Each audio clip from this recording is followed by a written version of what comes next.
muchísimas gracias por acompañarnos y espero que sea un invitado frecuente en este tipo de reuniones y de sesiones que hagamos con los estudiantes. Santiago, adelante. Bueno, muchas gracias por la invitación. Muy contento de estar con ustedes. Y pues listo, comencemos entonces de una vez. Ya les comparto pantalla. ¿Me confirman si la ven? Sí, Sí, ya lo señor, la veo. estamos viendo. Sí, señor. Listo. Entonces, bueno, eh, como nos decía Osvaldo, pues la idea es entonces empezar a mirar como qué es lo que hace falta, digamos, en la industria a la hora de cuando contratamos un desarrollador, que es cuáles son varias de las cosas que hacen falta. Y pues una de esas es conocimiento de arquitectura. Eso es fundamental para que, pues obviamente no en todas las empresas van a invitarlos a los procesos de planeación, pero en las que sí, pues es importante tener en cuenta los pilares como que tiene que tener uno siempre presentes a la hora de idearse una solución integral, ¿cierto? Entonces, los pilares, de hecho, son los de AWS, los puse, igual aplican para todo, ¿cierto? Pero si se buscan en cualquier momento, quieren profundizar en estos, AWS tiene un tema de AWS Well Architected Framework, y en ese Well Architected Framework ellos hablan de estos 5 pilares de una forma bastante profunda. Pero pues lo importante es al menos siempre uno estarse haciendo al menos las preguntas, uno tener en cuenta cómo venga, si es costo eficiente, si estoy teniendo en cuenta la seguridad, si estoy teniendo en cuenta el performance, si estoy teniendo, es dos cosas que a veces se confunden mucho, y performance y excelencia operacional. La excelencia operacional viene más del lado de si lo que yo estoy construyendo efectivamente va a ser fácil de modificar para el negocio. O sea, esto viene más con la parte funcional, ¿cierto? O sea, performance es más, bueno, si efectivamente me aguanta 500 TPS, 1000 TPS, 2000 TPS, una sola instancia, pues entre más aguante mejor, ¿cierto? Y pues más performance va a ser. Otra cosa completamente diferente es si esa solución es fácilmente actualizable, si salen nuevos requerimientos de negocio, si cada vez que vamos a hacer un deploy, entonces toca esperar hasta las 12 de la noche para hacerlo, o lo puedo hacer a cualquier hora. Entonces cada vez que hago un pull request, automáticamente se despliega un pipeline que me permite estar seguro de que eso va a salir a producción de una vez, pasando por todo un tema de control de calidad automatizado, o si es un deploy que me va a doler porque tiene que revisarlo Raimundo y todo el mundo durante un día, 2, 3 días, después yo no sé cuánto tiempo para... No, o sea, si me entienden, esto viene más por ese lado. Y pues que sea resiliente al fallo, ¿cierto? Entonces, pues que si me falla una instancia, si tengo, no sé, 2000 transacciones por segundo que me están llegando, entonces, pues, y si se me cae una instancia, que dejo de recibir las 2000, o sigo aguantando las 2000, o las aguanto pero ya con una latencia más alta, entonces ya no respondo en 100 milisegundos, sino que respondo en 500. Tener eso muy en cuenta en todo momento, ¿cierto? Que sea resiliente al fallo. ¿Qué pasa si AWS se cae en la región entera? Que de hecho pasa muy escasamente, pero pasa. Entonces hay que tener en cuenta también disaster recovery. Pues ya eso es como, digamos, ya es otro nivel, y pues lo mínimo es que por lo menos mientras AWS no falle, pues uno aguante el flujo, ¿cierto? Que pues sea resiliente a fallos pequeños. Ya el resiliente a fallos gigantes tipo AWS, o bueno, el cloud que uno tenga, que puede ser cualquiera, el que sea, pero pues que se cae la región entera, y que pasa entonces en ese caso, ¿cierto? Eh, bueno, obviamente esto también aplica para on-premise, pero pues, bueno, diferente. Ya el disaster recovery sería diferente. Voy a hablar un poco, digamos, enfocándome en cloud, que viene siendo pues en lo que está enfocándose la industria en general por ahora. Listo. Entonces, sí o sí, cuando hacemos diagramas de arquitectura, cuando estamos planeando, ¿cierto? Pues tener esto en cuenta, estos 5 pilares, pero a la hora de hacer el diagrama y a la hora de plasmar las ideas ya en papel, ¿cierto? Dejar siempre por escrito los requerimientos no funcionales, ¿cierto? Entonces es muy fácil llegar y decir, no, tengo 5 cajitas, que esta cajita se comunica con esta y con esta, y pues se me olvidó que había una cajita que tenía que aguantar 5.000 transacciones y que la otra ni por el putas me lo voy a aguantar, cosas por el estilo. Entonces, sí tener eso muy en cuenta a la hora de hacer la planeación, porque entonces, bueno, y si me llegan cosas como 1 millón, 10 millones o decenas de millones de registros al día y eso me representa, no sé, 5 gigabytes al día. Entonces la base de datos que estoy planeando montar me va a aguantar y si tengo que aguantar esa data durante un año, entonces empezar como, uy, venga, entonces eso me representa tantas teras y voy a tener que hacer queries que tienen que responder en milisegundos sobre tablas que me van a terminar pesando teras, entonces como que, uy, bueno, pronto y no es por ahí. Entonces tener eso en cuenta mucho, mucho desde la planeación, porque pues puede que haya cosas que uno dice, sí, funciona, pero para unas transacciones inferiores a las que uno necesitaba, entonces puede que lo cambie a uno mucho, mucho, mucho la arquitectura dependiendo de los requerimientos no funcionales. Entonces, tenerlo Santiago, siempre. perdón, me interrumpo. Quiero hacerle una pregunta con lo que acaba de mencionar. ¿Qué tan fácil es conseguir buenos administradores manipuladores, si se puede decir de esa manera, de bases de datos? No, no que conozcan, buenos y que de verdad usted pueda decir, le suelto de la base de datos, pero no, no solo la gestión, sino lo que usted mencionaba, los tiempos de respuesta para tantas transacciones y queries eficientes y ese tipo de cosas, ¿qué tan fácil de conseguirlos resulta para empresas como ustedes? Pues nada fácil porque de hecho muchas veces la solución termina siendo no una base de datos convencional, o sea, no es como, pues mónteselo en Postgre y ya.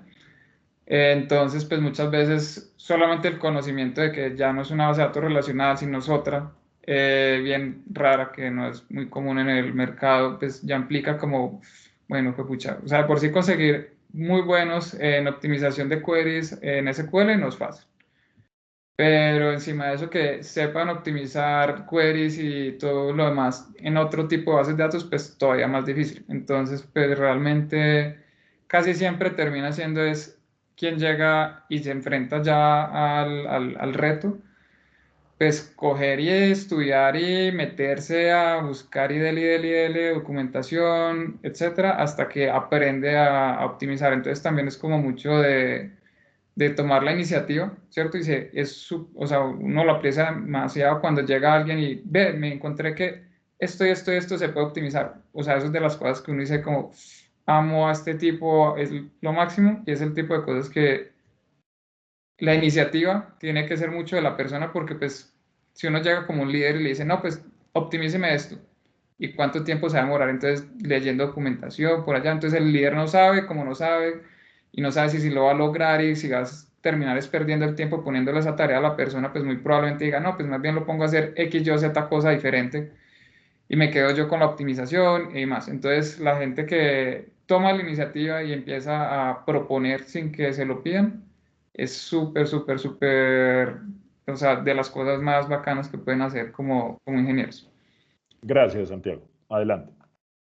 Listo. Bueno, entonces, bueno, eso por el lado del conocimiento en arquitectura, ¿cierto? Entonces, esto viene más por el lado de la planeación y demás. Lo que les digo, no siempre van a estar involucrados, pero pues traten de involucrarse, propongan demás, que con casi toda seguridad, en la mayoría de empresas así no los llamen, pues si ustedes se meten por los laditos, los van a al menos a tener en cuenta a futuro para ideas. Bueno, por cierto, ahí voy haciendo spoilers y es en Massive. Sí tenemos como la metodología de que todos los desarrolladores aporten desde la arquitectura y demás, o sea, como que tenemos la idea de que sean no solamente desarrolladores, sino, venga, metas en arquitectura, metas en todo, ¿cierto? Que tengan como una vista holística de su producto. Y bueno, ahorita les hablaré un poquito más de eso. Pero listo. Otro de los pilares, digamos, que hay que tener es el conocimiento en todo lo que son operaciones de infraestructura, DevOps, ¿cierto? En general, lo que se conoce como DevOps en el mercado. Así uno sea desarrollador, no debe estar simplemente, no, pues yo he hecho mi código y pues me olvido de que existe pues la necesidad de montar eso en la infraestructura y el despliegue, cómo se va a hacer, sino de entrada uno tenerlo en cuenta desde la planeación de la arquitectura incluso. Entonces, y en la planeación de las tareas, siempre tratar de buscar que se esté pensando en una filosofía que, bueno, esto es una palabra medio nueva, NoOps, y el NoOps es como buscar que desde la concepción misma el esfuerzo sea el mínimo posible de el despliegue, la revisión de código y demás, o sea, como que todo esté automatizado y que no dependa de que haya una persona haciendo clic por allá, revisando y demás, ¿sí? Es como, el NoOps es automatizar básicamente todo lo que venga con la operación del producto.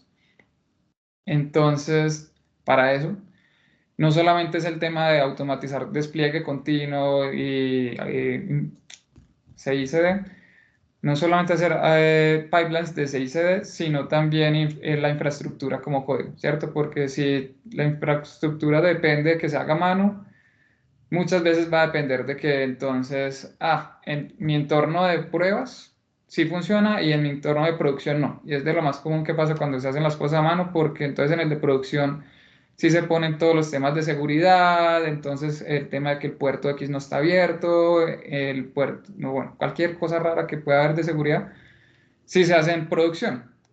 Pero en desarrollo, entonces todo está abierto de patas, todos los puertos abiertos, entonces todo funciona, nunca hay ninguna restricción y demás. Entonces cosas por el estilo empiezan a suceder cuando no está automatizado toda la infraestructura como código y también muchas cosas como no, eso sí está en producción, pero en el de desarrollo no. Y pues montarnos ese sistema que no está en el de desarrollo nos va a tomar 5 días. Entonces le vamos a dedicar 5 días a montarnos una pendejada en desarrollo o sacamos el otro montón de cosas que tenemos. Entonces se empieza a acumular mucha deuda técnica y después quitarse esa deuda técnica de encima es súper doloroso cuando desde el principio no se tiene todo automatizado como código, la infraestructura y demás.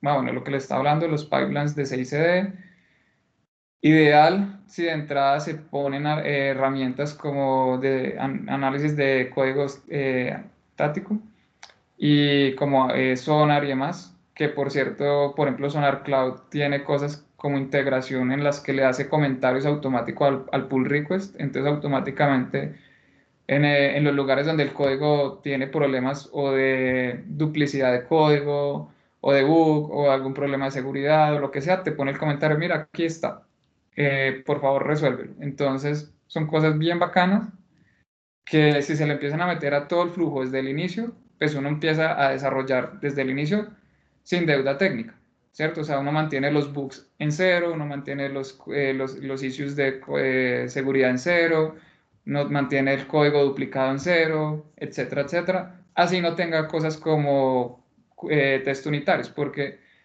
el tema del análisis del código no solamente son los test unitarios y ver cuánto code coverage tengo en los tests, sino son cosas como, venga, mi código si está repetido, tengo code smells, etc.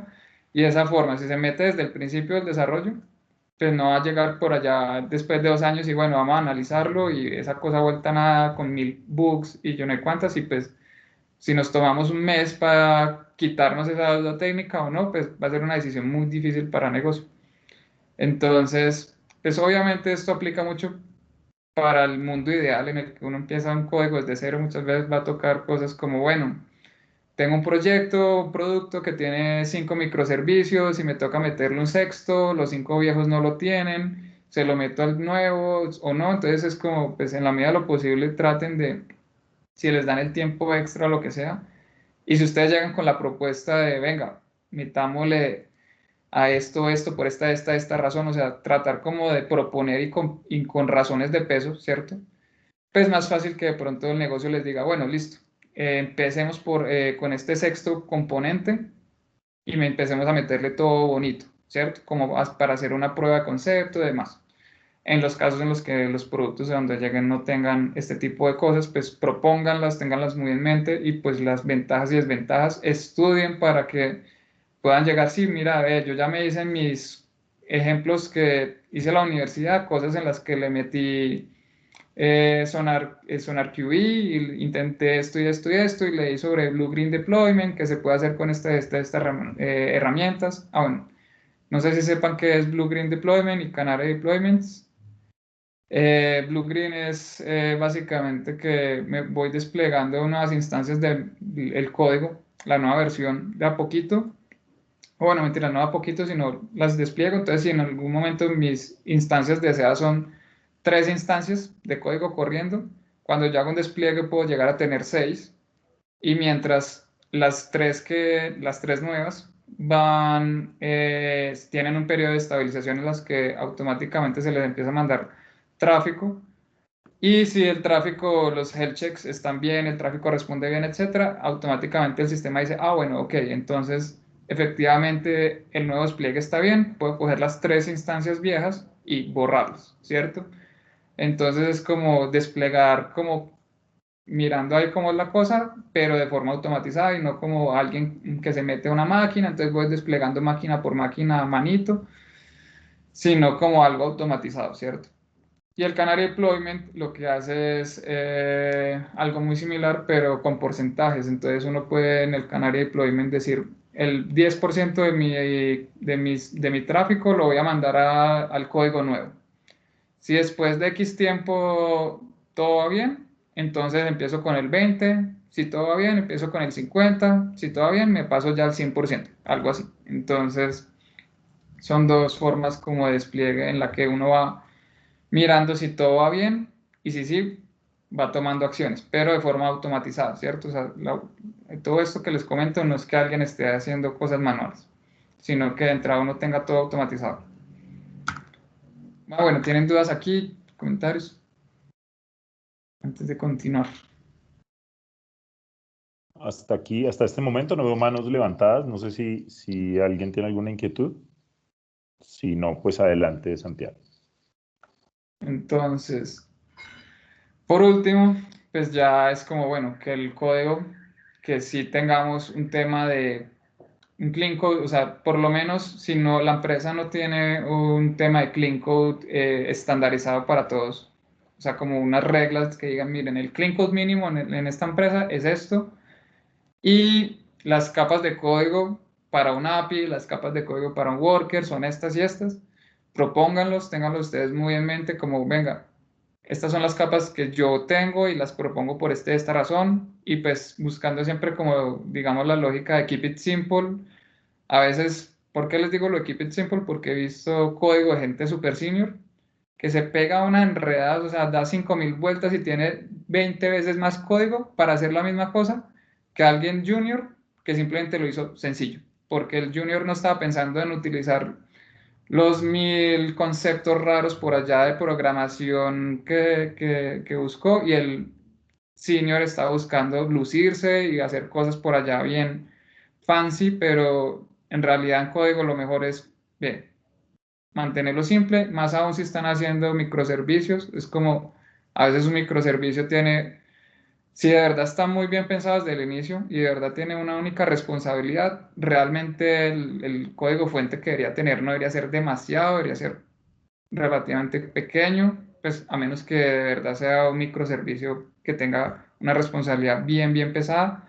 Pero la mayoría de microservicios son pequeños, entonces uno enredarse mucho la vida metiéndole ahí un montón de conceptos raros, pues a veces no funciona. A veces es más fácil simplemente coja algo bien sencillo, una forma bien sencilla de hacer las cosas y hágale por ahí.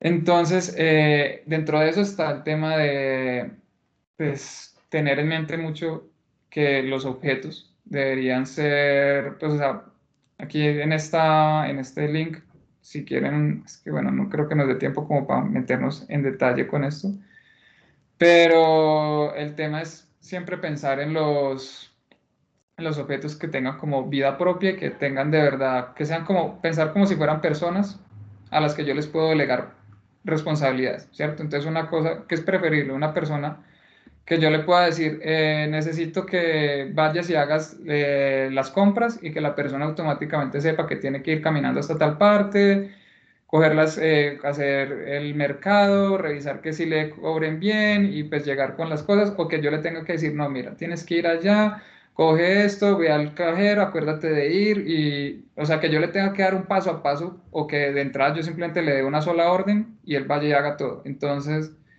digamos que los objetos deberían ser autónomos y deberían ser en ese aspecto como ser capaces de llevar a cabo las responsabilidades que tienen bajo ellos, sin que tenga que uno decirle el paso a paso. Ejemplo, las listas, ¿sí? Una estructura de datos que yo le pueda decir, ve, yo necesito que me des el más grande, el número más grande de esta lista. Él por debajo va a necesitar primero ordenarlo y demás, ¿cierto? Antes de saber cuál es el más grande. Pero yo, ¿qué quiero? Yo quiero ordenarlo y después decirle, deme el primero de la lista, o yo quiero poderle decir simplemente, deme el más grande, ¿cierto? Entonces, en uno yo le estoy dando dos órdenes, mientras que en la de deme el más grande ya él por debajo vaya a hacer dos operaciones, pero yo solamente desde la capa que lo está usando, solo estoy viendo una, ¿sí? Entonces, a eso se refiere ese tema de pensar en los objetos de una forma que sean autónomos. Por ejemplo, en la prueba que nosotros tenemos de entrada, les hago hoy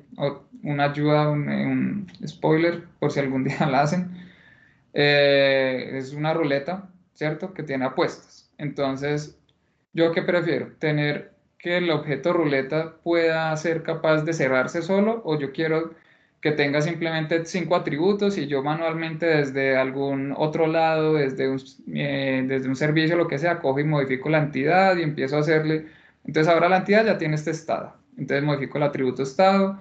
Y si la ruleta entonces tiene un array de objetos de apuestas, entonces que yo tengo que empezar a iterar cada objeto para decirle si ganó o no ganó, etcétera, en vez de yo simplemente decirle a la ruleta, vea, ciérrese. Internamente la ruleta tiene su array de apuestas, tiene todo lo que necesita, su estado, etcétera. Entonces yo le puedo decir ciérrese, y puede haber una excepción que diga, si yo estoy en un estado que no me permite cerrarme porque ya estaba cerrada previamente por lo que sea, pues devuelvo un error o devuelvo un nulo, lo que sea, ¿sí?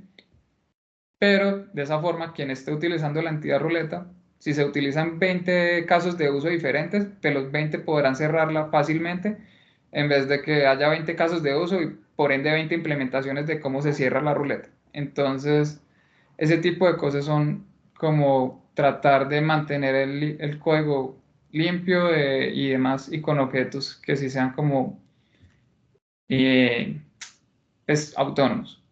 ¿Listo? No sé si tienen ahí alguna duda, comentario. ¿Seguimos? Listo. Sí, señor, sigamos que no hay manos levantadas. Bueno, obviamente pues lo que les estoy diciendo es como pues demasiado, en especial la parte de DevOps y arquitectura.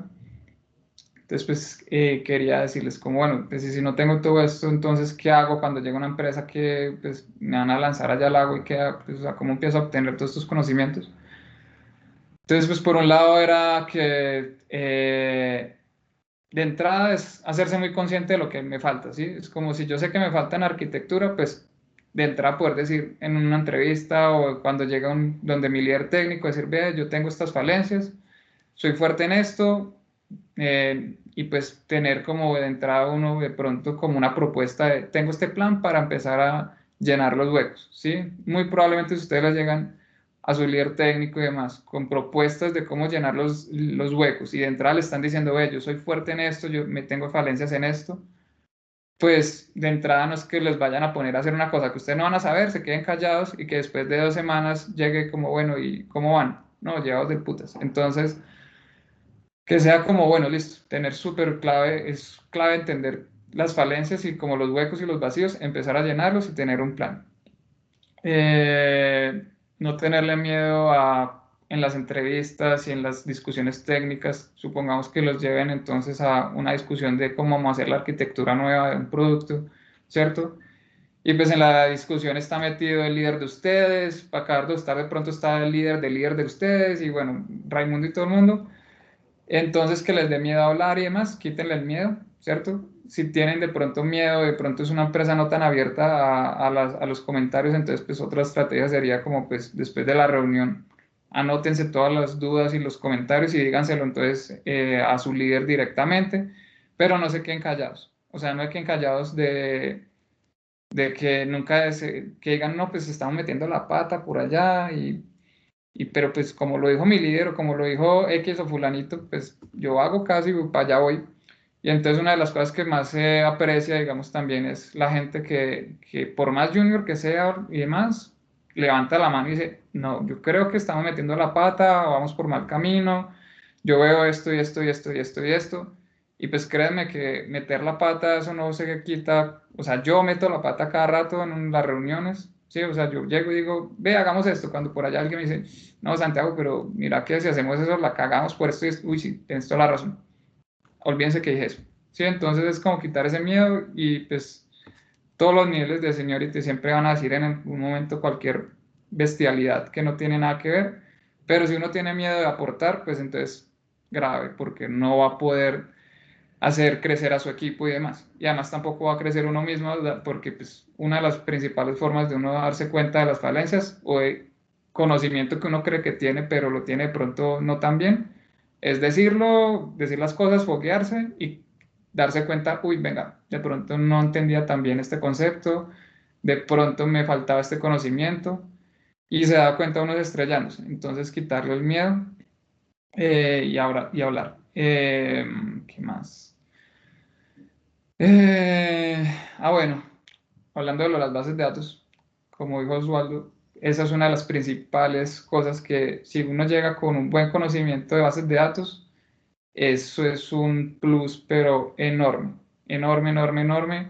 Así sea entender los pros y los contras. Puede que, o sea, si saben optimizarla, perfecto, porque pues probablemente igual se sepan pues, al pie de la letra los pros y los contras, pero por lo menos, empezar con los temas de las restricciones, casos de uso y demás. Entonces, pues costos, entonces empezar a saber como, bueno, listo, si me monto entonces una base de datos relacional versus, no sé, empezar a conocer que existe Redshift, que está Mongo, pero Mongo de pronto toca manejarlo muy a mano, entonces que hay otras opciones diferentes a Mongo, o etcétera, que me permiten hacer un mantenimiento más fácil o un costo más bajo, etcétera, y pues saber cuántas son las restricciones de operaciones de tanto de lectura como escritura, entonces empezar a saber como, bueno, listo.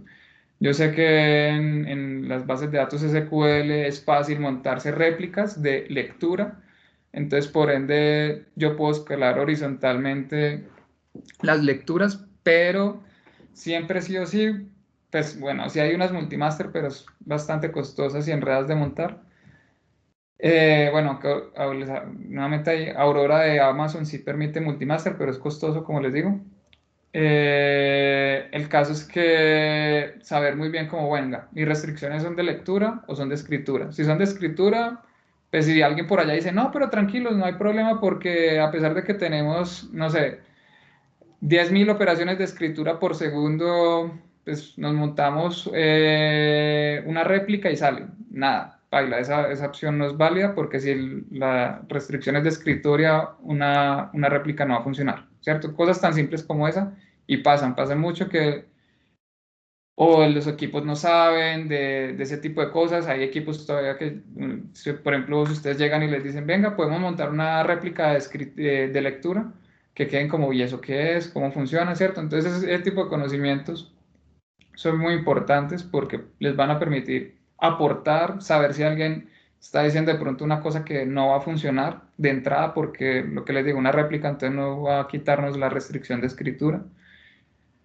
y cómo escalan en general, porque bueno, eso hablando de las relacionales, pero toda la amplia gama de las no relacionales que hay, empezar como, bueno, listo, a aprender un poquitico más, entonces las de grafos, cuáles son las que hay por ahí en el mercado buenas, qué restricciones tienen, empezar a buscar por ahí si son buenas en escritura, entonces que por decir algo, encuentra por allá uno que es que una que escala en escritura muy bien es X y alcanza a escalar a millones de inserciones por segundo. Uno dice, bueno, es que si yo alcanzo a escalar a millones de inserciones por segundo, pues bueno, con una cantidad de nodos impresionante y costosísimo, pues uno dice, bueno, ya sé que para mi caso de uso, que son menos de 1 millón, pues me puede funcionar, ¿cierto?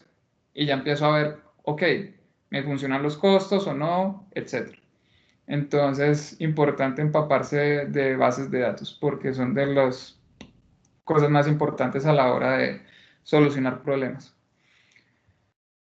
Y lo otro es entender muy bien el tema de que los procesos síncronos y asíncronos, pues en qué casos aplican y en qué casos no, y pues por qué mejor un asíncrono que un síncrono en X, Y, Z caso, por qué mejor síncrono en los pocos casos en los que realmente sí sea mejor síncrono.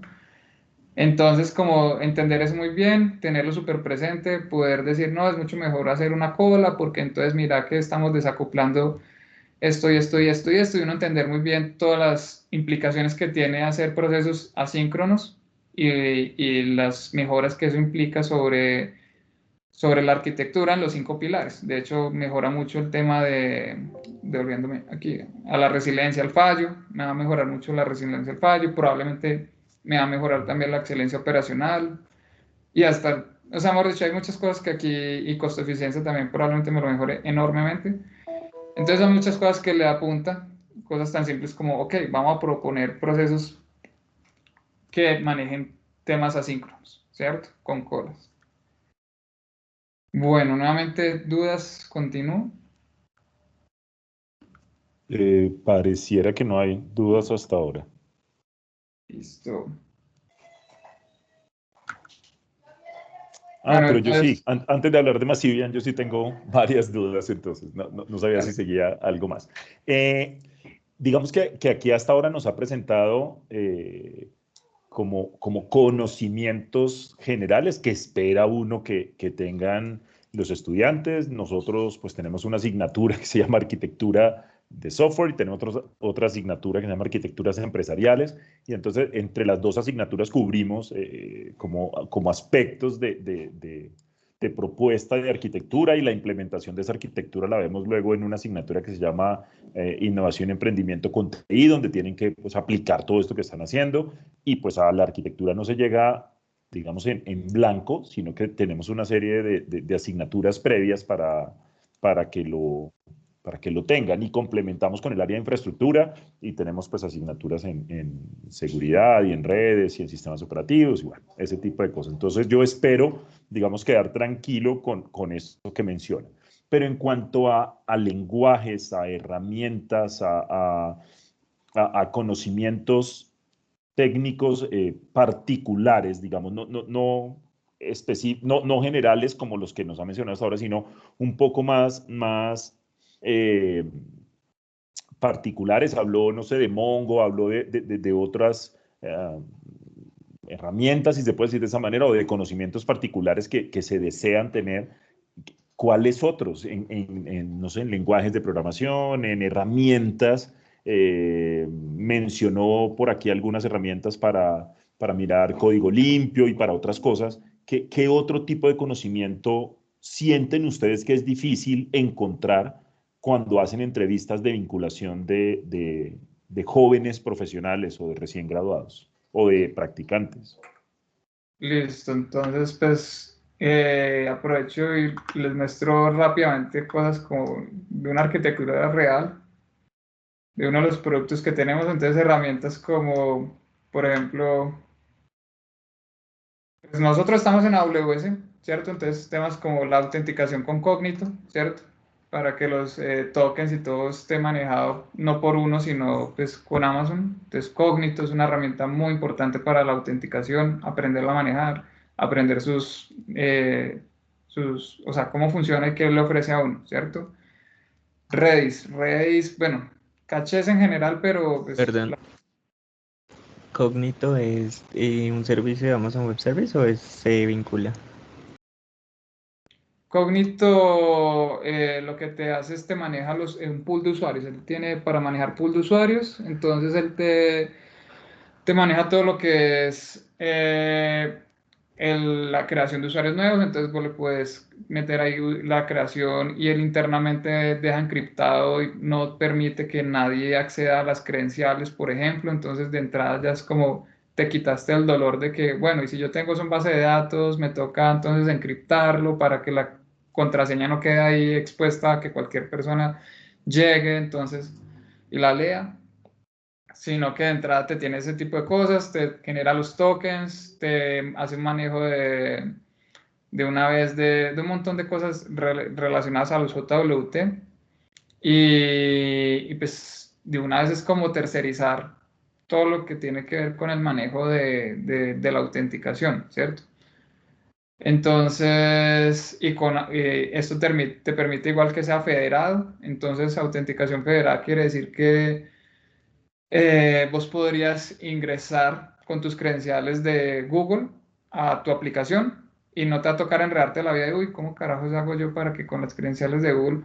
No, pues esto automáticamente vos te metes a AWS, le metes ahí las configuraciones para que quede comunicado con algún otro tipo o que de Azure o de que tú tenés entonces nosotros tenemos nuestro servidor de email, entonces que quede integrado, por ejemplo, con las credenciales que tenemos de Office, entonces yo puedo entrar a las aplicaciones con mis credenciales de Outlook, supongamos, ¿sí? Entonces, cosas como por el estilo se pueden lograr fácilmente con Cognito.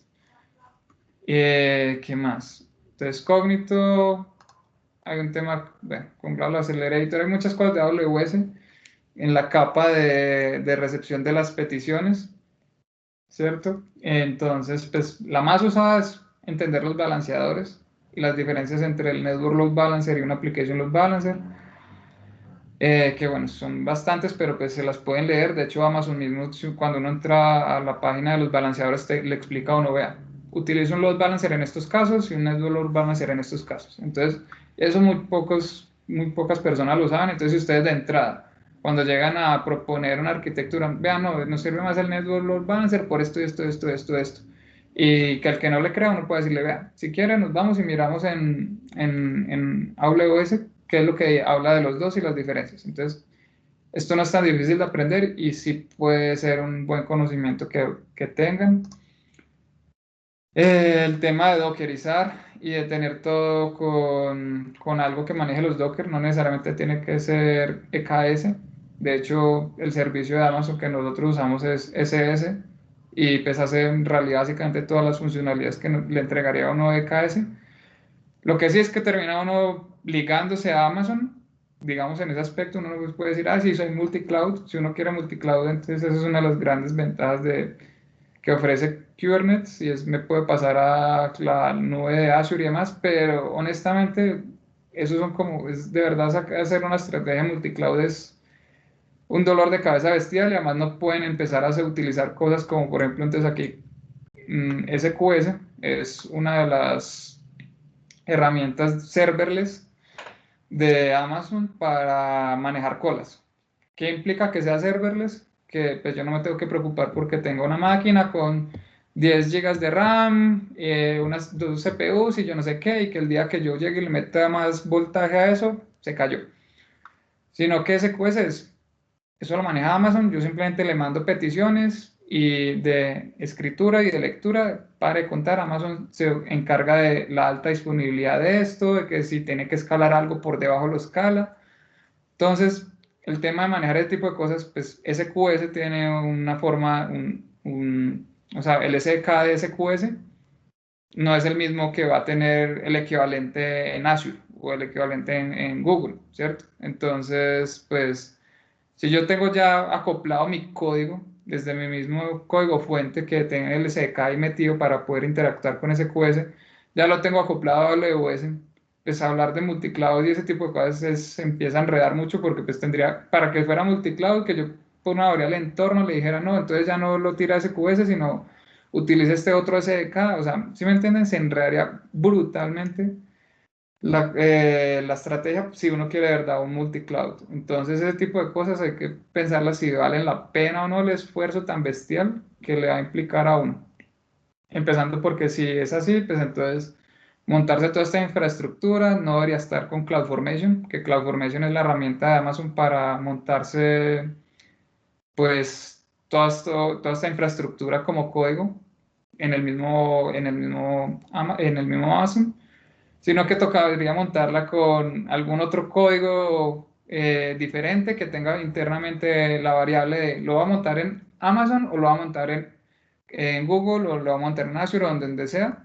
Y dependiendo de eso, que haga una lógica muy probablemente bien diferente dependiendo de para dónde va. Entonces se empieza a enredar todo de verdad. Bueno, el caso es que, ¿qué más herramientas son buenas tenerlas en cuenta? Lambda, nuevamente serverless. Entonces, este tipo de cosas es, yo quiero que mi sistema sea serverless. Entonces, SQS, serverless, Lambda, serverless.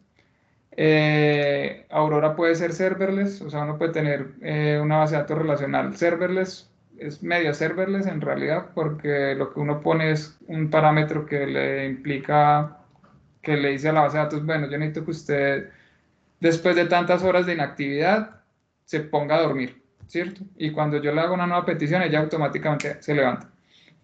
Entonces, Lambda es donde corre el código serverless, ¿cierto? ¿Qué más? Aprender de Lambda, Docker, Elastic Container Service, que es como lo que les contaba que era el equivalente de Kubernetes en AWS, y pues no tiene costo extra, no me cobra nada extra y pues es realmente más fácil de manejar.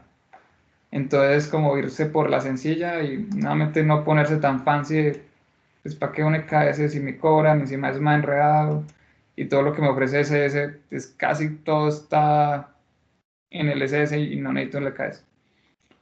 Bueno, en general tratar de no tener cosas manejadas. Entonces, por ejemplo, si uno de verdad quiere algo que sea colas, como Rabbit, ¿cierto? Que yo diga, no, yo quiero Rabbit porque no funciona SQS por X, Y, Z razón, por latencia, por lo que sea, que pues ahí, paréntesis, si es la latencia de un Rabbit es infinitamente inferior a la de un SQS, o sea, responde esto en menos de 10 milisegundos, mientras el SQS se les va a demorar 100 milis. Entonces, si dependen de una latencia súper baja, que no permita ser solucionado el problema con escalar horizontalmente y listo, de pronto les toca montarse igual un Rabbit. Pero entonces buscar la forma de hacerlo, por lo menos, quitándose la mayor cantidad de problemas de encima, y es, Amazon le ofrece, por ejemplo, a uno el servicio de manejarle a uno de los Rabbits, ¿cierto? Entonces es Amazon MQ. Amazon MQ es que igual yo tengo mi RAM y mi CPU y demás, o sea, sí se me puede caer, pero hay un montón de temas del manejo que tiene que tener eso por debajo para el mantenimiento y demás, que lo está manejando Amazon por defecto. Entonces, es como me puedo quitar eso de encima y se me puede simplificar mucho montarme el Rabbit con un CloudFormation que diga, no, pues monte un Amazon MQ con estos 5 parámetros. Ya, si yo fuera a montar eso a mano, entonces tendría que montar una instancia, en la instancia montar el código, aplicarle los parches, bueno, sabrá qué montón de cosas tendría que hacer para montarme yo esto, cuando en este es parámetros, Amazon hágame la magia y chao. Entonces, saber que está RDS, nuevamente RDS viene siendo también, es la versión para SQL pues le hago todo, se lo manejo yo todo y pues hay un montón de cosas que ofrece Aurora puntualmente que son muy interesantes, o sea, importante ahí que se lean las ventajas de Aurora, que por debajo uno interactúa con Aurora como si fuera un Postgres o como si fuera un MySQL, pero por debajo eso tiene un montón de cosas optimizadas por Amazon, de menores latencia para la replicación, un montón de cosas que le mejoran a uno. Entonces es importante tener en cuenta que existe la opción de Aurora y no irse de entrada como uno, pues Postgres. Pues bueno, ¿por qué no utilizas el driver de Postgres con una Aurora, más bien? Y te sale con un montón de mejoras por encima. Lo que les contaba, tener siempre muy en cuenta caché.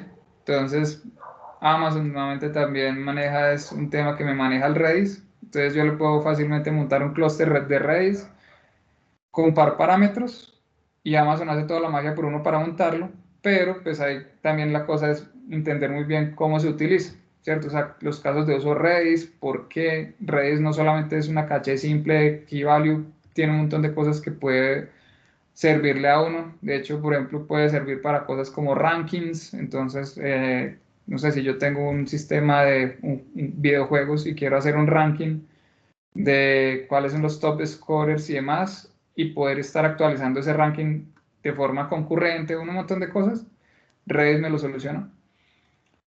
¿Qué más, qué más, qué más, qué más? A ver, yo, ¿qué me queda faltando por acá? Ah, bueno, Dynamo. Entonces, tenerla como una base de datos también, esta sí es serverless 100%. Esta no es como la Aurora serverless, que es como serverless de mentiritas. Este sí es full serverless. Y yo no tengo que preocuparme por el tamaño de la instancia o algo así. O sea, aquí yo no manejo instancias, ni tamaños de CPU, RAM, nada. Aquí yo simplemente le mando a Amazon una petición de guárdeme esta información y Amazon me cobra a mí por las transacciones que yo le haga, por peticiones y por la cantidad de datos que yo le almacene. Gran diferencia con lo que es Aurora, que no me va a cobrar por las peticiones. Me cobran es por la CPU, RAM y demás que yo le tenga ahí alocada a esa máquina. Pues, si yo necesito crecer el Aurora, ¿cierto? O sea, estos dos casos para la parte de costo-eficiencia, uno tiene que empezar a pensar, bueno, si yo tengo 100.000 transacciones por segundo y pues encima de esto y esto, pues ¿cuánto me va a costar Aurora? De pronto me funciona, pero me va a salir un ojo de la cara, versus de pronto que igual me cuesta un montón, pero entre $10.000 y $2.000, pues prefiero 2.000, ¿cierto? Entonces, empezar a hacer ese tipo de análisis de, venga, yo sé que este me cobra de una forma, este me cobra de otra. No solamente es el caso de uso de simplemente no es relacional, tiene un par cosas que uno puede jugar con él como si fuera un poquito relacional, pero no es relacional. Entonces, no solamente saber que no es relacional, sino que es un key value. ¿Por qué Dynamo y por qué no Redis? Entonces, saber que Dynamo es para persistencia a largo plazo, que Redis es efímero, o sea, se puede caer y chao. Entonces, sí tiene un tema de que la data me perdure en el tiempo y todo el cuento, ¿sí? Entonces, empezar a aprender de todas esas cositas, sí se van a especializar en AWS, ¿cierto? Que por cierto es la más usada en el mercado, pues por ende uno como desarrollador, pues en lo personal, yo le apunto es a volverme un duro aquí.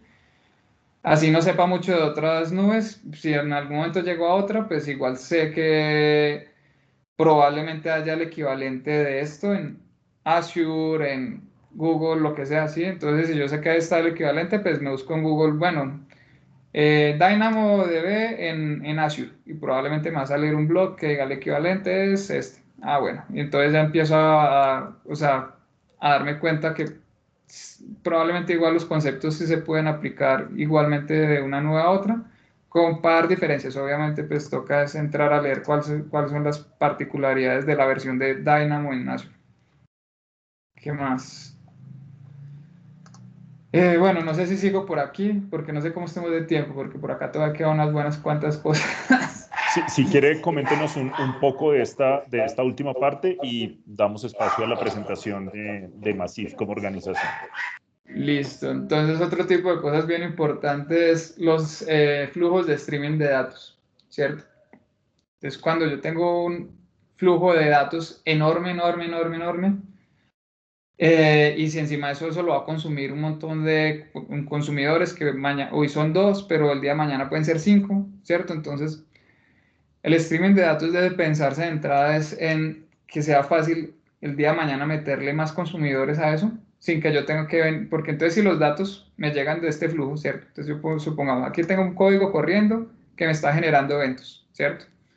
Y si este código tiene que saber que es que hay 5 consumidores para ir y ponerle, y ahora se lo pongo a este, y ahora a este, y que empiece a iterar como, y se lo puse en este, y en este, y en este, y en este, y en este, ¿qué pasa si lo puse en 2 y en el tercero no? Y si, ¿cómo manejo los reintentos y cómo manejo un montón de cosas que tiene que manejarse? Bueno, ¿y porque uno siempre es el happy path, uno siempre tiene que pensar, bueno, ¿y si falla qué? Entonces, el si falla que enreda mucho cuando tengo n consumidores. Entonces, en el flujo de streaming, aquí nuevamente Amazon tiene una herramienta bien buena y es Kinesis y Firehose. Kinesis me soluciona el tema de, yo le meto datos, le voy metiendo eventos o lo que tenga que meterle, los registros que sean, del tipo que sean, y A ese Kinesis yo le puedo ir poniendo consumidores. Kinesis es serverless, ¿cierto? Nuevamente, eso no, mentiras. O sea, es como, yo sí le tengo que decir cuántas charts va a tener, pero no tengo que preocuparme por RAM y demás, sino que cada una de las charts me dice como, si usted tiene un flujo de tantos megabytes por segundo máximo, póngale, eso es una chart. Si tiene el doble, pues póngale el doble. Entonces uno tiene que leerse simplemente cuánto es la capacidad de un chart y pues hacer el cálculo de cuántas necesita. Entonces no es tan serverless como uno quisiera, pero igual no se preocupa uno por instancias ni nada. El caso es que entonces yo le tiro eventos y hay N consumidores, ¿cierto? Existe el otro que es Firehose, que es el que está acá en este diagrama, o sea, el Kinesis que les estoy mencionando no está en este diagrama. En este diagrama lo que tenemos es el Firehose, que el Firehose, a diferencia de Kinesis, no es que va a coger un fan out de los eventos. Bueno, Kinesis tiene un montón de cosas. Uno puede hasta hacerle agregaciones SQL y decirle, hágame agregaciones de este tipo y las agregaciones métamelos en un Dynamo. Entonces yo puedo poner una cosa que tengo eventos de aquí, se los tira imagínense que acá entonces hay otro componentico antes de este Dynamo.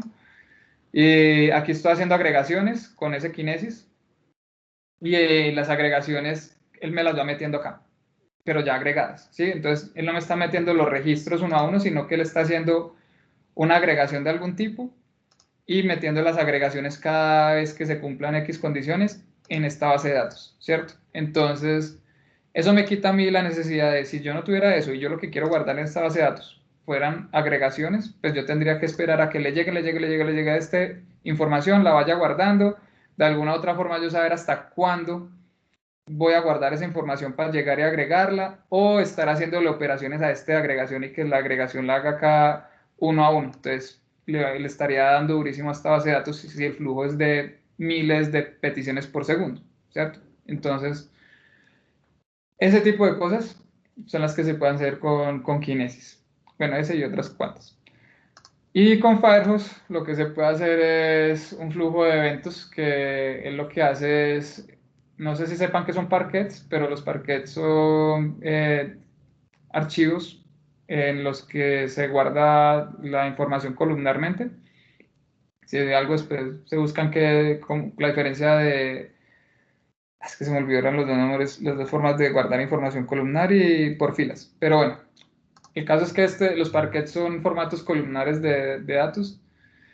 Y lo que hace es Firehose, entonces es que yo le meto eventos y le puedo decir, espérese hasta tantas megas o hasta tantos minutos, ¿cierto? Entonces el máximo son como 15 minutos y 128 megas, ¿cierto? Entonces si yo le pongo esos máximos, él se va a esperar o cada 15 minutos o cada vez que yo le meta el equivalente a 128 megabytes de eventos, él va y se genera un archivo acá, en S3.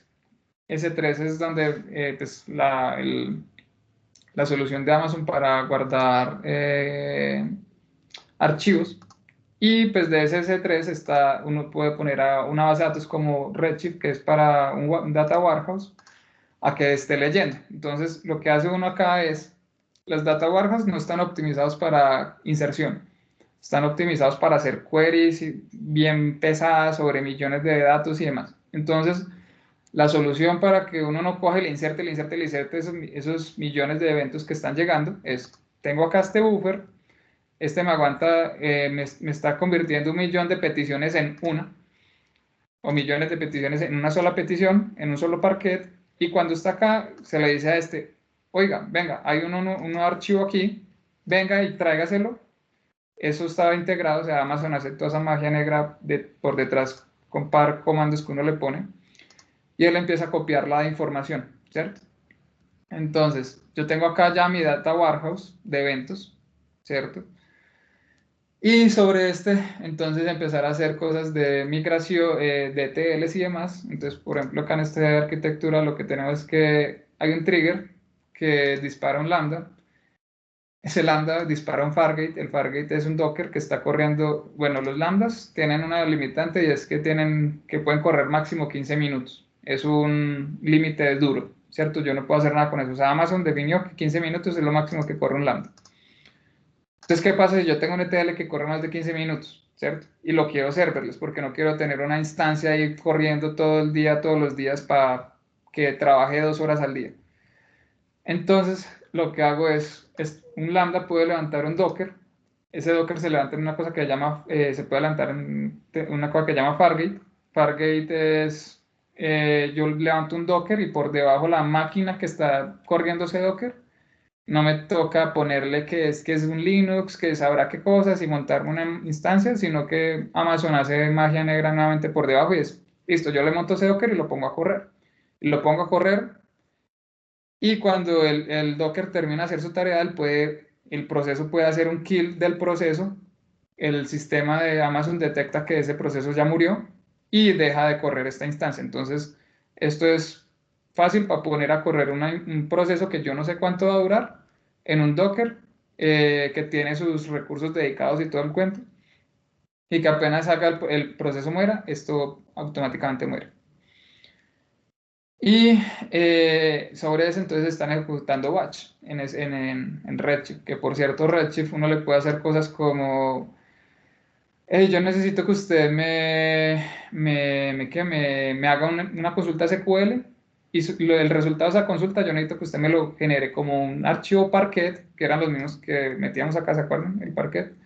Yo puedo generarlo un Parquet desde una consulta SQL. Entonces, ¿yo qué puedo hacer? Eso me permite hacer cosas de particiones. O sea, yo tengo en este Redshift, no sé, 500 gigas de memoria, ¿cierto? Pero yo le estoy metiendo 30 gigas al día. Pues eso no me va a durar sino un par de días ahí y se me va a estallar, ¿cierto? Entonces, ¿qué hago para poder para que esto se mantenga en el tiempo, para poder tener datos de años, meses, digo meses o años?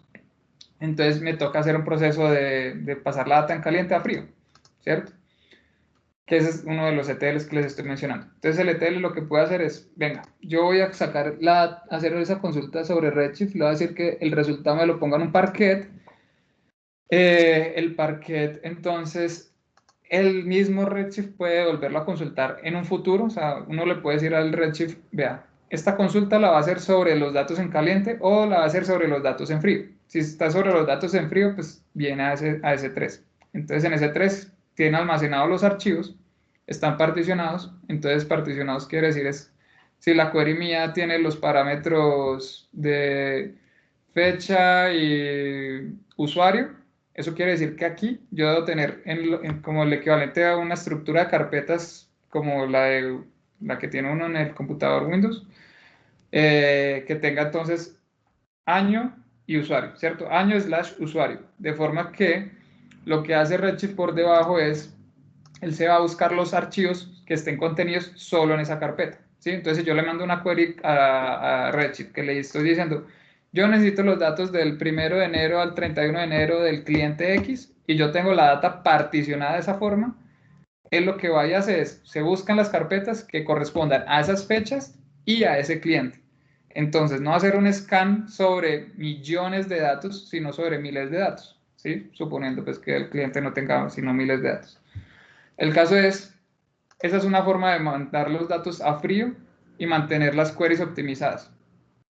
Entonces, la gran desventaja es, como ven, obviamente que no es flexible para hacer queries. O sea, si tengo 70 campos, pues si quiero hacer queries por los 70 campos y que las queries estén optimizadas, me va a quedar como de para arriba, hacerme una estructura como de carpetas que me permita con seguridad saber que cuando yo haga las queries y las NMIL, pues siempre salga optimizado, ¿cierto? Entonces, en esos casos en los que uno necesita de verdad muchas queries diferentes, es incluso hasta preferible por costos y por eficiencia en la búsqueda, si tengo tanta cantidad de datos, pues más bien particionar y duplicar la data. Entonces tengo la data duplicada para buscarla por usuario / fecha, tengo una partición.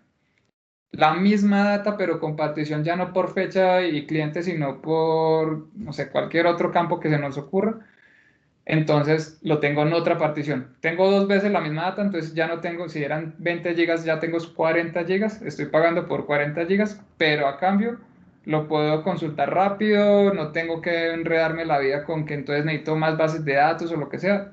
Y las gigas en S3, pues si bien no son regaladas, pues son económicas, y si uno maneja bien S3 y el tema de los life cycles, esto tiene que, nuevamente, un montón de parámetros por debajo, y yo puedo tener la data que me cueste menos consultarla, pero más por gigabyte.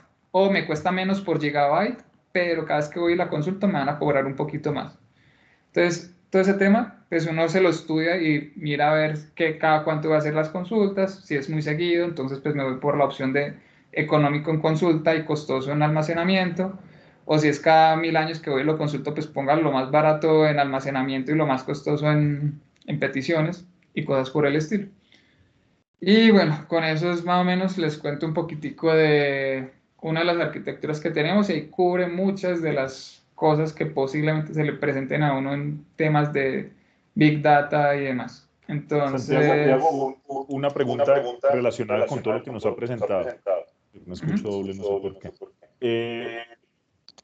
Todo esto se espera que lo tengan dominado desde el pregrado los estudiantes. O sea, ustedes esperan que todos estos conceptos, conceptos y no manejo de herramientas, conceptos, los tengan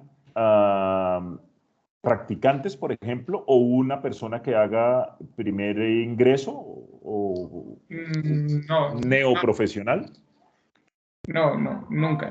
Pues sería pedirles medio imposible, porque pues de hecho este tipo de cosas se aprenden es más con la experiencia y saliendo y trabajando en proyectos que de verdad tengan este tipo de necesidades. Entonces, ese viene de hecho por el lado de saber qué es lo que me falta. O sea, si yo sé que me falta esto, si yo sé que existe, o sea, lo bacano sería que llegaran sabiendo que existen herramientas como Firefox, como S3, que se vayan y cacharren un poquito de eso, por lo menos para saber que existen.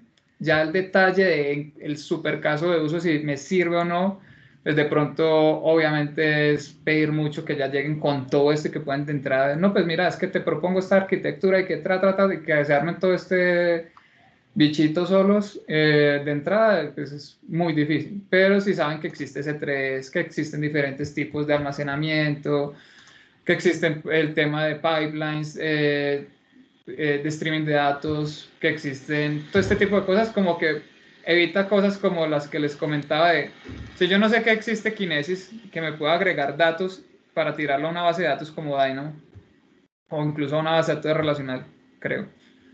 Pues de entrada lo que yo haría es intentar hacerlo acá, ¿cierto? Entonces yo tengo acá, intento hacer las agregaciones en mi código y me enredo la vida y doy 3000 vueltas e intento por allá, entonces que en mi código me doy cuenta que existe Spark, entonces le monto un Spark a mi código y trato de agregar ahí, y eso se puede enredar uno la vida brutalmente, solamente porque no sabía que existía Kinesis, que podía hacer eso, o solamente porque, sí, cosas por el estilo. Es como saber que existen las cosas y saber que pueden solucionarme este tipo de situaciones, de entrada es como que le evitan a uno que trate a uno hacer todo solo en código y demás, sino que se empieza a apoyar en las herramientas que tiene la nube para hacer muchos procesos. Por ejemplo, este proceso que les digo, pues si yo no sé que existe Firefox que me actúa de buffer y yo llego a la conclusión de, uy, yo no puedo insertarle los datos a esta base de datos porque está optimizada para consultas, pero no para inserción, y la voy a matar.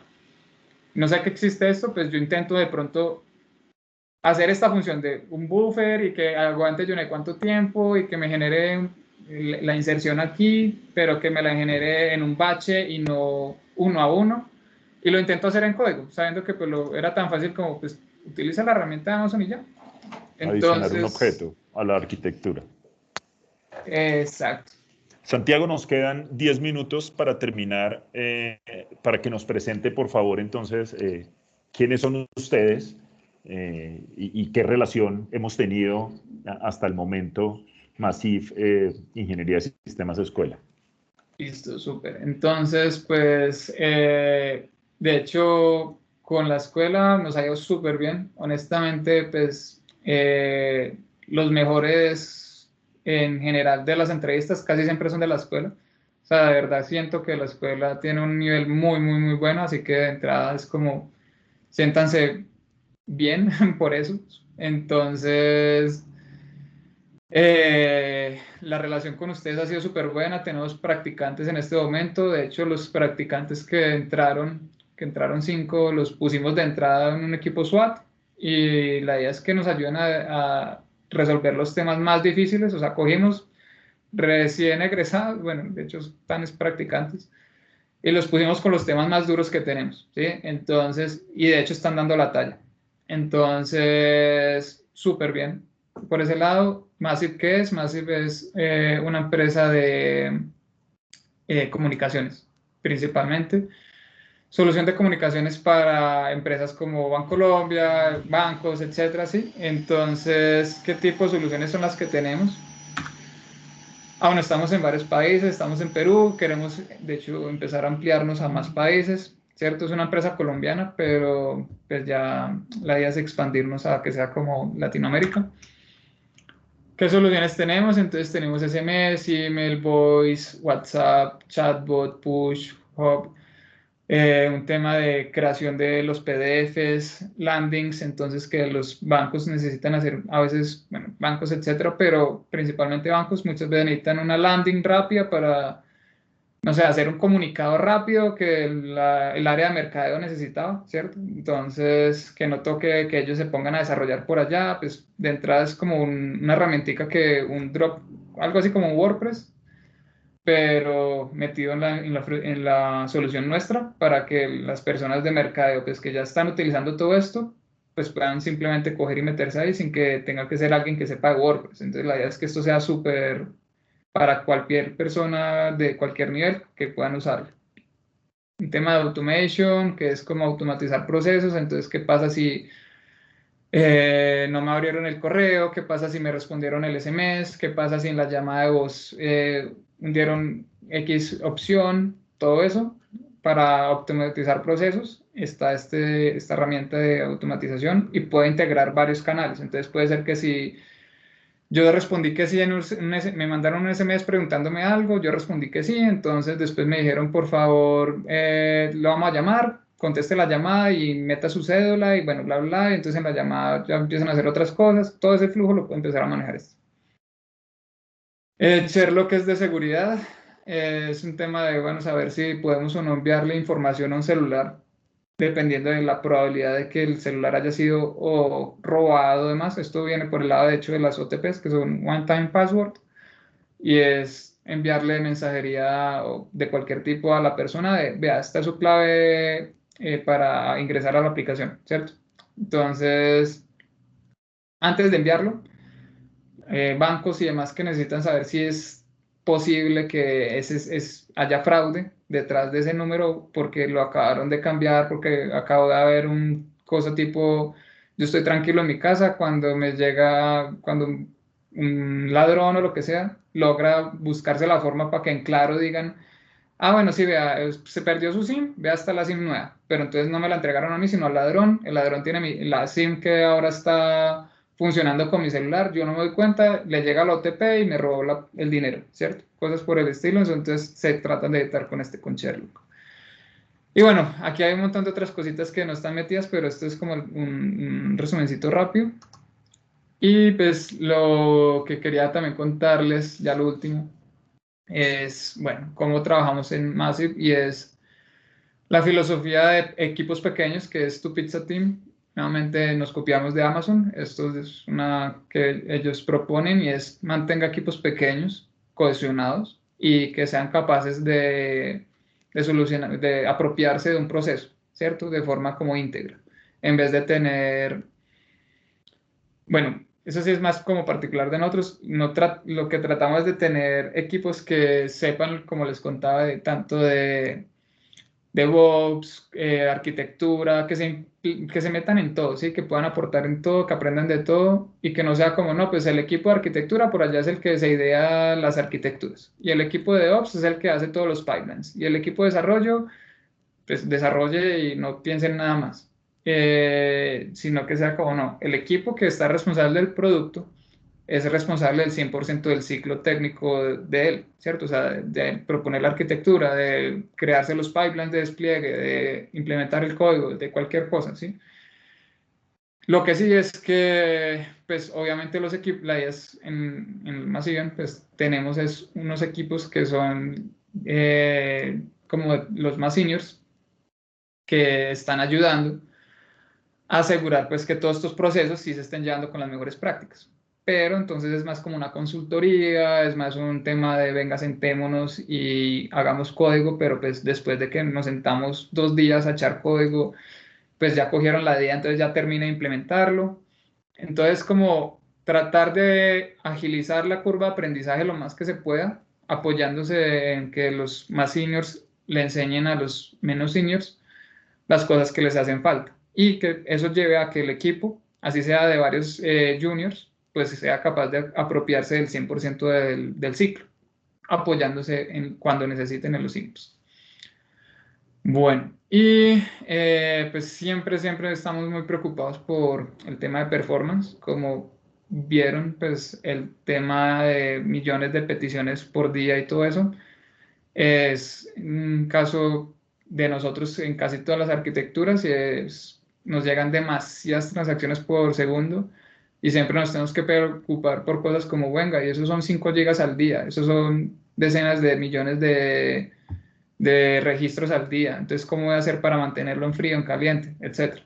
Que fue todo lo que estuvimos mirando ahorita de Firefox y demás. Bueno, lo mismo, lo que ya dije. Y bueno, esto es algo nuevo, lo de pair programming. Nos dimos cuenta que los proyectos cuando los empezábamos, dejamos la arquitectura, bueno, le dedicamos mucho tiempo a ponernos de acuerdo cómo era la arquitectura, pero estamos dejando de lado la parte ya de implementación. Era como, bueno, sí, listo. Entonces, volviendo a esto, es como, ok, entonces tengo esto, aquí hay un código que, pues sí, esto tiene que hacer las ETLs, y este tiene que correrlas, y este tiene que responder las respuestas de los reportes, y pues ahí está la arquitectura, hágale, chao, que le vaya bien. Entonces, nos dimos cuenta que si bien es muy importante que todo este tema de la arquitectura sea se construya en conjunto y que no sea solo una persona por allá que creyó que se las sabía todas y pues la propuso y ya, sino que es un tema que es muy de revisarlo con la mayor cantidad de personas posible que puedan aportar y decir, venga, mejoremos esto, me parece que aquí esto, me parece que no nos va a soportar aquello. ¿Cuánto vamos a si nos va a aguantar las decenas de millones o no nos va a aguantar? ¿Por qué sí? ¿Por qué no?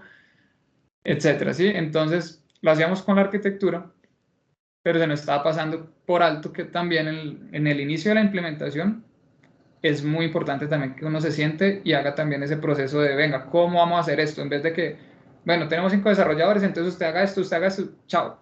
Y después por allá a los 2 meses intente empezar a integrar todo y ojalá que no salga muy horrible el código. Y entonces más bien es como, venga, no. Lo que estamos empezando a hacer es cuando estamos haciendo proyectos nuevos o refactors grandes, nos sentamos, si el equipo va a ser de 5 desarrolladores o lo que sea, los 5 desarrolladores, el líder técnico, alguien de los más seniors y entre todos llegar y bueno, ¿cómo vamos a hacer este proyecto? Entonces vamos a hacer las entidades. Bueno, entonces los atributos que vamos a necesitar, ¿cuáles son? Bueno, estos. ¿Por qué? Porque vamos a guardar la data de esta forma. Ok, listo. Y entonces, ¿cuáles van a ser los métodos que van a procesar este caso de uso? Bueno, este método lo vamos a utilizar para esto para esto, vamos a tener estos endpoints, ¿todos de acuerdo? Sí, no, ¿por qué? No, más bonito si le ponemos este nombre, o sea, ahí caben todo tipo de cosas, hasta el tipo de cómo vamos a nombrar las variables, las entidades y todo el cuento. Y asegurarnos de que, como les contaba aquí, de hecho en la de Clean Code y capas de código, eso fue otra de las cosas que nos dimos cuenta de las capas de código, pues cada uno estaba haciendo lo que le parecía mejor, que pues bien o mal no es el caso, sino que si yo tengo 90 desarrolladores, 100 desarrolladores, lo que sea, N cantidad, y todos están echando código como a la forma que le parece más bonito, pues cada vez que yo me voy a pasar de un código a otro va a ser un sancocho, ¿sí? O sea, va a ser un sancocho porque llega uno pensando que es más bonito de esta otra forma. Si me cambio de proyecto, entonces es completamente diferente. Cada vez que llega un proyecto nuevo, entonces como, este man, ¿dónde habrá hecho esto? Entonces, como para disminuir toda esa fricción y también como para empezar venga, pues usted sabe hacer cosas muy bonitas, enséñeme. Yo le enseño lo que yo sé y así de a poquito nos vamos construyendo como un tema de cómo es que queremos echar código, pero la versión como global de lo que logremos sacar entre todos los desarrolladores es a lo que le apuntamos con estas sesiones de pair programming. Santiago, perdón, interrumpo, nos queda un minuto para terminar. Una última frase para cerrar la presentación. No, pues, última frase, siempre estamos buscando talento y siempre tenemos estos retos enormes que les estamos contando. Bienvenidos, si les interesa algo de los que les contamos, pues pueden enviar la hoja de vida seleccion@massivian.com y pues, por mi lado, eso es todo. Santiago, una pregunta, ¿cuánto toma el tiempo de selección en Massive? ¿Cuánto qué, perdón? ¿Cuánto es por el tiempo de selección en promedio? Tiempo de selección, me corchaste. Yo creería, pero estoy diciendo cualquier cosa, como o sea, mejor dicho, es una prueba. Desde que mandan la prueba casi siempre hasta que se hace la entrevista y ya se evalúa todo el cuento, no pasa más de una semana. Pero desde que ya terminen la prueba, o sea, mejor dicho, está más en manos de ustedes que nosotros, porque en gestión humana siempre están pullando para que revisemos las pruebas sí o sí lo más rápido posible y después de 2 días ya están encima de nosotros. Johan, tal vez para complementar la respuesta, los 5 practicantes que entraron este semestre a Massivian, tal vez fueron de los primeros de los 35 que están haciendo práctica este semestre que terminaron el proceso. En realidad fue muy rápido, hicieron una prueba, hicieron unas entrevistas y ya estaban, como en una semana, ya estaban vinculados. El correo de Santiago queda en Moodle publicado en la semana 3, que es en la semana donde está presentada esta sesión. Cualquier inquietud, estoy seguro que se pueden comunicar con él sin ningún problema. Seguramente, pues Massivian participará en el proceso de selección de practicantes para el próximo semestre, así que, pues como dice Santiago, puertas abiertas para iniciar el proceso. Interesante que reflexionen y mediten sobre todo lo que presentó para saber, bueno, qué de esto conozco, qué no conozco y qué tengo que hacer para prepararme en esos temas en los que no tengo un dominio tan grande. Obviamente, si se dan cuenta, pues está muy enfocado a ingeniería de software y a desarrollo de software de manera particular, que no es el único campo de acción de un ingeniero de sistemas de la escuela, pero es una de las grandes fortalezas que tiene el programa a nivel nacional. Santiago, le agradezco muchísimo por habernos acompañado en la sesión de hoy. A todos, si queda alguna pregunta o alguna inquietud, con mucho gusto pueden enviársela a Santiago, se pueden comunicar conmigo y si en algún momento consideramos interesante, podemos volver a invitar a Santiago o a alguien de Massivian a alguna charla. Nuevamente les comento, la charla pues queda publicada y vamos a mandar un correo a todos para que la puedan consultar si lo consideran interesante. Santiago, mil gracias a todos, muchas gracias. Ya pasamos la 1, así que deben estar listos para asistir a otras clases. Entonces yo creo que pues damos por terminada la reunión. Voy a parar la grabación. Santiago, muchas gracias por habernos acompañado. A ustedes.